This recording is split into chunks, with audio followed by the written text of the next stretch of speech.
Assalamualaikum warahmatullahi wabarakatuh. Untuk mata kuliah struktur data hari ini kita akan mempelajari tentang string, pointer, dan tipe data gabungan. Dalam hal ini C++ menyediakan tipe data gabungan. Ini merupakan gabungan dari tipe data sederhana yang sudah kita pelajari minggu yang lalu. Kemudian ada juga tipe data string dan pointer untuk penggunaan atau untuk menyimpan data yang lebih kompleks. Nah, untuk string itu sendiri, itu adalah array dari tipe char yang dapat digunakan untuk menyimpan string. Dalam hal ini, array-nya diakhiri dengan karakter 0 atau backslash 0. Jadi yang membedakan sebuah array dia menyimpan karakter biasa atau sebuah string adalah kalau string diakhiri dengan karakter backslash 0, sedangkan untuk array yang menyimpan karakter biasa itu tidak diakhiri dengan karakter 0. Cara lainnya untuk mendeklarasikan string adalah dengan menggunakan tanda kutip ganda seperti ini. Ini juga berupa array ya, array dari karakter. Di sini banyaknya array adalah 10. Kemudian di sini nilainya adalah sekolah. Ini walaupun dituliskan tanpa karakter 0, tapi sudah bisa dimengerti oleh compiler. Kemudian di sini juga ada karakter data, tidak didefinisikan array-nya, namun compiler akan menghitung. Kemudian cara paling aman untuk mengisi array adalah dengan memberikan konstanta string. Jadi konstanta string itu adalah nilai tetap gitu ya. Dalam hal ini memberikan keleluasaan berapa jumlah karakter yang akan kita bentuk menjadi sebuah string. Kemudian cara lain adalah dengan menggunakan objek dari kelas string. Objek dari kelas string adalah variabel string yang dapat menampung inputan string tanpa perlu memikirkan jumlah array seperti yang terdapat pada array char. Namun dalam hal ini, dalam penggunaan kelas string itu, kita perlu menambahkan file header string. Di sini di programnya diperlihatkan penambahan header untuk include stringnya. Nah, jenis input pada string itu ada 3, yaitu chain, getLine, dan chain_get. Kita lihat penggunaan dalam programnya. Nah, untuk chain ini sendiri di programnya di sini memberikan 2 inputan variabel string, yaitu nama dan alamat. Kemudian variabel tersebut dibaca kembali sebagai sebuah output, gitu ya, jadi dimunculkan kembali. Kemudian untuk chain getLine di sini ini hanya dapat digunakan untuk array char. Sedangkan untuk membaca stringnya itu diperlukan tambahan header lagi, yaitu include chstring sini. Sedangkan untuk chain_get ini mirip dengan chain, namun di sini fungsinya adalah kalau kita lihat di sini ada fungsi tanpa argumen. Jadi kalau chain_get-nya dituliskan secara berurutan seperti ini artinya adalah penanda untuk variabel string berikutnya. Jadi nanti kalau Anda jalankan programnya, setelah ditampilkan muncul nama lengkap, kemudian muncul nama yang Anda masukkan gitu ya, kemudian ada baris ganti, baru kemudian ada muncul tulisan nama lengkap Anda gitu ya. Kemudian tipe data gabungan. Untuk tipe data gabungan di sini kita menggunakan struct. Struct adalah pengelompokan sejumlah variabel dalam satu nama atau tempat yang sama. Jadi struct di sini berfungsi serbaguna karena bisa menampung sejumlah variabel dan tipe data yang berbeda dalam satu tempat. Kalau diterjemahkan secara bebas, struct itu sama seperti berkas gitu ya. Jadi analoginya mungkin bisa disamakan dengan sebuah tabel dalam database. Ini kalau kita lihat contoh pendeklarasian struct, jadi bentukan struct-nya namanya adalah mahasiswa.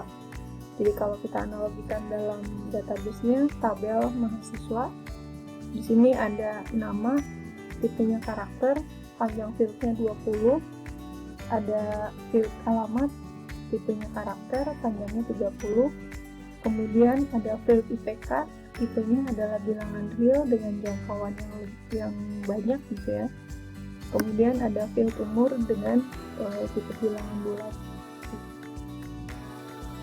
Nah, ini untuk struct, contohnya ada di sini. Pendeklarasiannya setelah header file.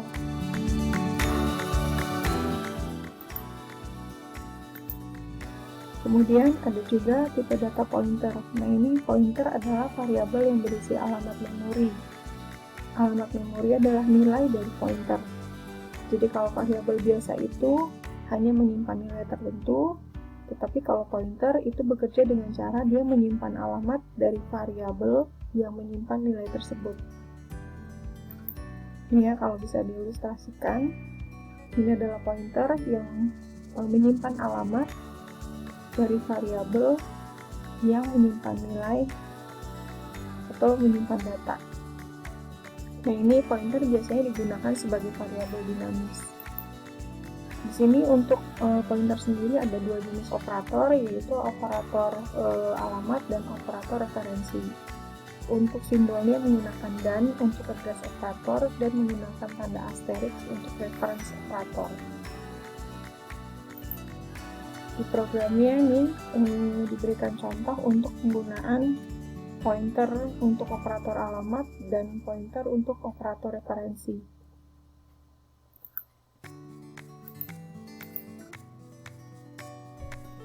Di sini untuk address operator atau operator alamat.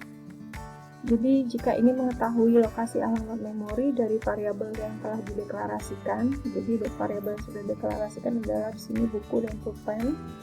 Kemudian untuk mengetahui alamatnya, alamat dari nilai yang disimpan oleh variabel buku dan pulpen ini, kita menggunakan operator address. Sedangkan untuk reference operator di sini menyimpan nilai dalam sebuah variabel. Di sini nilai yang tersimpan dalam sebuah variabel dapat diakses dengan menggunakan pointer dengan cara menambahkan awalan operator asterisk. Jadi kalau kita lihat ilustrasinya seperti ini, pendeklarasian sebuah pointer harus menspesifikasikan tipe data dari variabel di mana tempatnya ditunjuk. Jadi kalau kita perhatikan, kalau variabelnya bertipe integer, maka pointernya pun bertipe integer, gitu ya. Ini adalah penanda atau inisiasi bahwa jumlah adalah pointer yang akan menunjuk ke alamat dari nilai yang disimpan oleh variabel buku.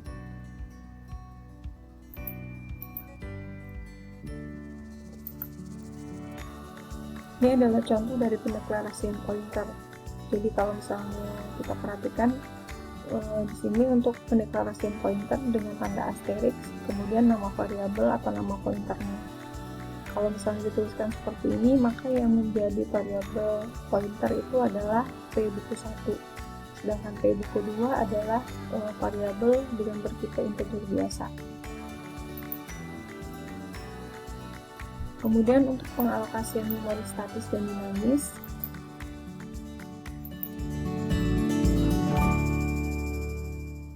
di sini untuk alokasi memori statis itu bersifat tetap, ya. Jadi alokasi memorinya itu terjadi pada saat kompilasi.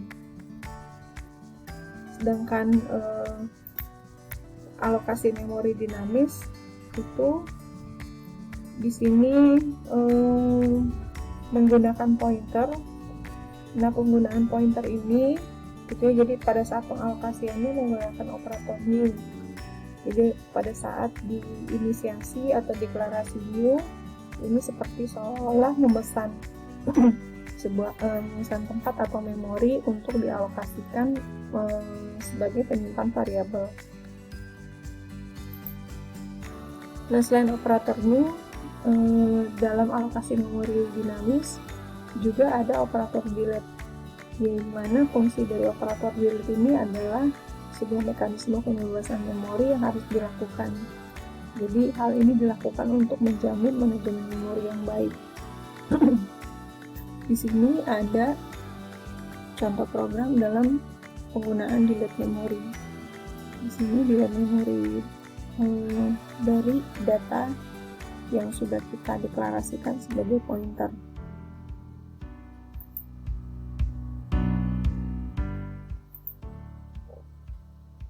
Kemudian ada juga namanya array dinamis dengan pointer. Di sini array dinamis dengan pointer ini fungsinya adalah untuk mengoptimalkan penggunaan memori dalam komputer, gitu ya. Nah, ini teknik pengalokasiannya ada dua, ada yang disebut penyekatan statis atau static binding, dan ada juga yang menggunakan dynamic binding. Di sini karena kita menggunakan operator new, maka kita menciptakan sebuah array pada saat dibutuhkan dan mengabaikannya jika tidak dipakai. Nah, ini dengan dynamic binding. Kemudian penulisan array dinamis dengan bagian depan operator delete-nya itu juga ditambahkan dengan lambang kurung siku berpasangan seperti ini. Jadi kalau dilihat di sini delete di sini untuk pointer biasa, gitu ya. Sedangkan array dinamis ini untuk yang statis, untuk yang statis pelepasan memorinya dengan penulisan sintaknya seperti ini. Sedangkan untuk yang dinamis kita lihat pendealokasian memorinya dengan sintaks seperti ini. Kurang lebih ini adalah ilustrasinya. Nah, kemudian untuk pengoptimalisasian memori yang lain adalah dengan menggunakan string menggunakan pointer. Nah, ini untuk string menggunakan pointer, di sini ada contohnya. Nah, untuk contoh di sini ada strcat, gitu ya. Ini adalah menggabungkan antara karakter dengan pointer dengan karakter dengan array, gitu. Jadi nanti dengan menggunakan fungsi strcat ini akan muncul atau disimpan nilai yang sudah dimasukkan, yaitu depan dimana berupa pointer, nilainya adalah cipta, dan belakang yang berupa array yang nilainya sudah kita input dari sini. Kemudian yang terakhir adalah struct dinamis menggunakan new. Struct dinamis menggunakan new ini juga merupakan salah satu tipe data untuk mengoptimalkan penggunaan memori, sehingga dengan menggunakan pointer di sini juga menggunakan inisiasi new dan juga delete, ya. Kalau kita lihat contoh programnya, di sini mahasiswa, kemudian pointer ms sama dengan new mahasiswa. Di sini sebuah pendeklarasian yang meminta komputer untuk mengalokasikan memori untuk tipe data struktur atau struct ini. Kemudian untuk pengaksesan setiap anggotanya itu pada struktur dinamis ini harus menggunakan tanda panah. Jadi kalau kita lihat di programnya, ini ya struct, kemudian kita buat new, dan untuk pengaksesannya menggunakan tanda panah. Demikian materi yang bisa saya sampaikan untuk hari ini. Kemudian silakan dikerjakan tugasnya yang dikumpulkan paling lambat besok, ya. Kalau ada pertanyaan silakan melalui Schoology atau bisa juga langsung WhatsApp. Assalamualaikum warahmatullahi wabarakatuh.